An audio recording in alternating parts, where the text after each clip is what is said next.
Добрый день, уважаемые зрители. По проекту закона о развитии сельского хозяйства мы со своим коллективом довольно ее дотошно изучили, а также внесли в группу, которая пишет закон, свое видение. Соответственно, мы прописали, сумели убедить, что в законе на сегодняшний день прописано впервые, можно сказать, в новой России понятие о развитии легкой промышленности. Развитие легкой промышленности нам дает от сельского хозяйства, это развитие кожевенного производства, развитие охотпромысла, ну и также развитие клеточного производства. Для нас это очень важный момент, то, что на сегодняшний день это все прописано в законе. Соответственно, это все будет прописано в подзаконных актах, нормативных документах, постановлениях правительства, распоряжениях правительства. И оно будет уже охватывать не только поддержку определенного предприятия, оно уже будет охватывать довольно большой круг населения, людей, которые занимаются охотпромыслом. На республике насчитывается более 5000 охотников, профессионалов, кадровых охотников, не говоря уже о тех предприятиях, которые занимаются развитием животноводства. Также в законе очень хорошо прописаны все направления.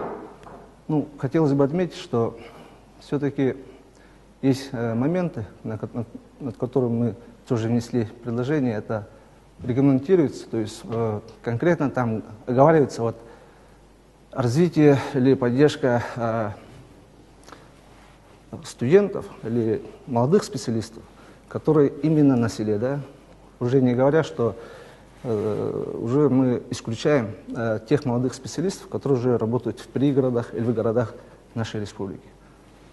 Допустим, почему я так говорю? Потому что высокая технология производства, переработки все-таки находится в городе Якутске. И хотелось бы тоже как-то не ущемлять этих специалистов. Также думаю, что инновационный подход должен быть. Какой-то раздел должен быть поддержки или хотя бы прописания предприятий, занимающихся импортозамещением, экспортно ориентированных. Это было бы очень хороший раздел. Конечно, мы тоже несли в это направление. А самое главное, закон принимается в кризисных условиях мирового кризиса, с учетом тех особенностей бюджета формирования, в связи с тем, что все-таки у нас мировой кризис идет недопонимание, и мы уже основываемся на тех параметрах, которые уже сегодня есть. И принятие этого закона, я думаю, стратегический документ развития нашего села. Вкратце мы внесли также предложение о развитии собаководства, в частности, бренда нашей республики, это якутской лайки.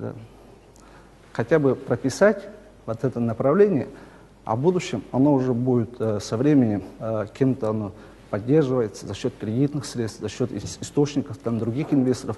Но хотелось бы, чтобы это тоже было прописано, потому что ни один охотник практически не ходит без собаки. И это очень хороший помощник в нашем нелегком деле. Вкратце, я оцениваю положительный закон. Это довольно такой грамотный документ. И хотелось бы тоже все-таки расширить вопросы сбыта той продукции, которая уже перенасыщена в нашей республике. Или, к примеру, это наша жеребятина, наши якутские лошади, она уже может выйти на экспорт.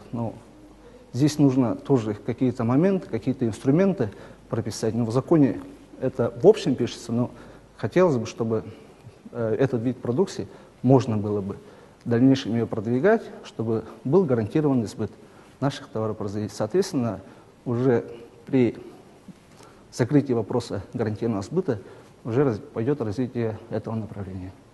Вкратце у меня все. Спасибо за внимание.